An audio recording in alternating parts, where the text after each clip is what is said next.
Olá pessoal, seja muito bem-vindo. Nossa lição de terça-feira começa e hoje eu quero te convidar. Se você por acaso está se sentindo desconectado do Senhor, desconectado da fé, que você possa, quem sabe no dia de hoje, refletir, parar um pouquinho para pensar nas tuas decisões, o que tem te levado a viver longe do Senhor. Se você acredita, por isso talvez você esteja assistindo esse vídeo, mas ainda não está vivendo plenamente a fé, eu te convido a você realmente com Deus em oração e também tomar tempo para estudar a Bíblia e ver os prós e os contras, e você perceberá que não vale a pena estar longe dos caminhos do Senhor. Se você está conhecendo a fé pela primeira vez, está pela primeira vez tentando entender o que Jesus Cristo fez por você, também te convido a persistir nesse caminho, a que você possa então conhecer melhor esse Jesus que transforma vidas. Então eu quero te pedir que você não desanime, não desista de seguir os caminhos do Senhor. Se por acaso você está em dúvida, milhares de pessoas que assistem esses conteúdos, eu também, somos pessoas que aceitamos isso no passado em nossas vidas e realmente tivemos nossas vidas transformadas. Vale a pena seguir ao Senhor. Eu te recomendo tomar essa decisão, tá bom? E se você puder, compartilhe esse conteúdo com outras pessoas também que precisam conhecer mais da Palavra de Deus, que você possa enviar para aquele grupo, para aquela comunidade, para que assim eles possam saber mais através desse conteúdo, tá bom? E se você precisar de alimento espiritual, não hesite em visitar saferiz.com para você descobrir ali nossas Bíblias, nossos livros para o teu crescimento espiritual, para adultos, para crianças. Se você mora no Brasil, temos também muitos nossos produtos que estão no site da Casa Publicadora. Se você perceber, tem muitos conteúdos ali que são da Saferiz, que são revendidos pela casa, tá bom? Então vamos lá nessa lição de terça-feira, onde é questão das duas testemunhas que são mortas, o título, as duas testemunhas assassinadas. Vamos ler então Apocalipse 11, a partir do versículo 7 em diante. Quando eles tiverem terminado o seu testemunho, a besta que vem do abismo, não vamos poder entrar muito em detalhes, mas essa é a besta de Apocalipse 13, a besta que vem do mar, o abismo é o mar. Então aqui ainda é questão do poder papal, né? Os atacará e irá vencê-los e matá-los. Os seus cadáveres ficarão expostos na rua principal da grande cidade, que figuramente é chamada Sodoma e Egito, onde também foi crucificado o seu Senhor. Senhor com S maiúsculo, estamos falando de Jesus, né? Durante 3 dias e meio, ou seja, já sabemos que em linguagem profética se trata de anos, né? Durante 3 dias e meio, gente de todos os povos, tribos, línguas e nações contemplarão os seus cadáveres e não permitirão que sejam sepultados. Os habitantes da terra. Você percebe que tem duas diferenças aqui, né? No versículo 9 fala de povos, tribos, línguas e nações, e no versículo 10, os habitantes da terra. São duas pessoas diferentes. Do versículo 9 é um grupo de pessoas que tem um certo temor, e o 10 é o pessoal em geral, ok? Os habitantes da terra se alegrarão, veja, é negativo, né? Enquanto que os povos, tribos, línguas contemplarão, mas não permitirão que sejam sepultados, ou seja, pessoas que continuarão lutando para que esses dois cadáveres continuem pregando, né? Cadáveres que eu falo é forma ilustrada, né? O Antigo e o Novo Testamento. Os habitantes da terra, contrariamente, né, se alegrarão por causa deles e festejarão, enviando presentes uns aos outros, pois esses dois profetas haviam atormentado os que habitavam na terra. Esses dois profetas, uma vez mais, são os dois corpos, uma vez mais, são as duas testemunhas, uma vez mais, é Antigo e Novo Testamento, ou seja, a palavra de Deus. Então a gente percebe aqui que nós temos numa primeira parte a questão das consequências da perseguição pelo poder papal durante os 1260 anos, a palavra de Deus. Finalmente, depois de ser pregado com pano e saco, ela está morta, né? Morta, os corpos estão estendidos ali na cidade. E aí nós percebemos que não podem enterrá-las, não podem matá-las totalmente, e existe essas pessoas que não permitem que elas sejam enterradas. São esse pequeno grupo que continuou pregando a palavra de Deus, que começou a traduzir a palavra de Deus, que ia distribuindo a palavra de Deus, como a gente viu nas lições anteriores. E nós temos aqui também essa grande cidade, também falando aqui sobre Sodoma e Gomorra. Não tem nada a ver com Sodoma, não tem nada a ver com Egito. Desculpa, né? Não é Sodoma e Gomorra, é Sodoma e Egito.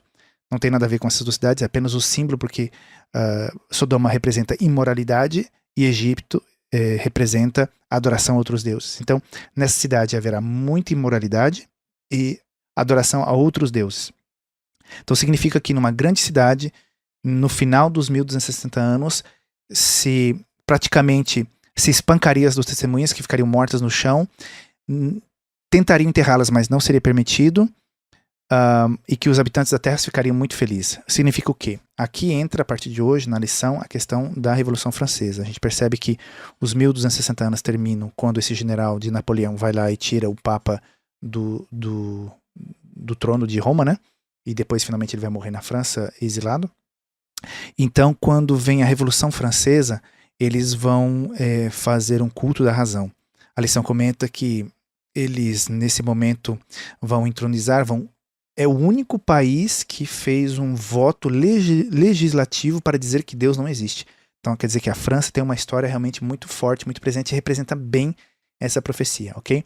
E essa cidade de luz, a meu ver, representa até hoje, né? Paris, cidade das luzes, como a gente conhece até hoje.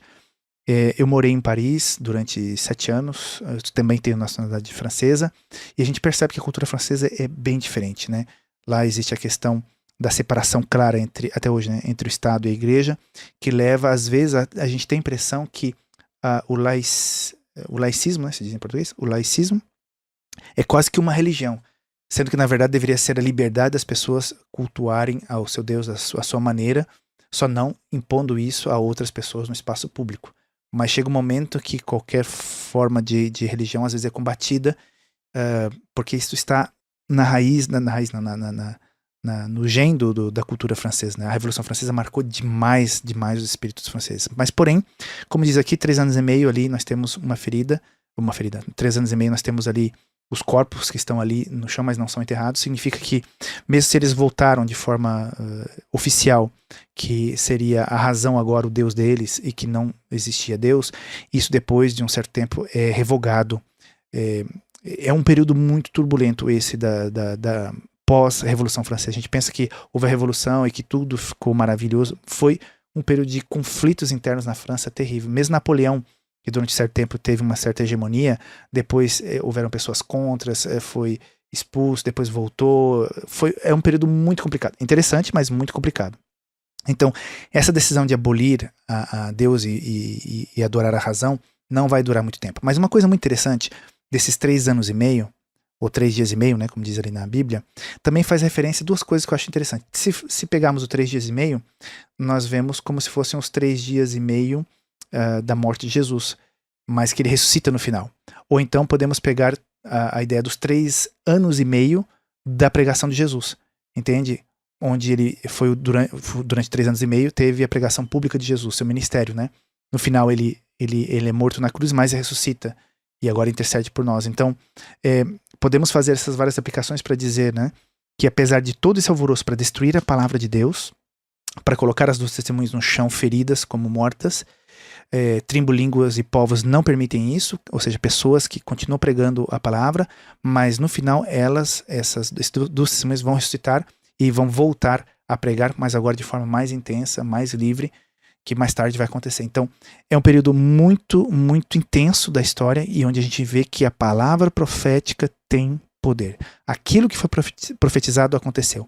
Então, o que eu posso aprender da lição de hoje é, se a palavra profética em Apocalipse, Daniel, Zacarias é capaz de dar informações tão precisas sobre esse momento do final dos 1260 anos, o que a gente sabe agora sobre o que vai acontecer no futuro também vai acontecer.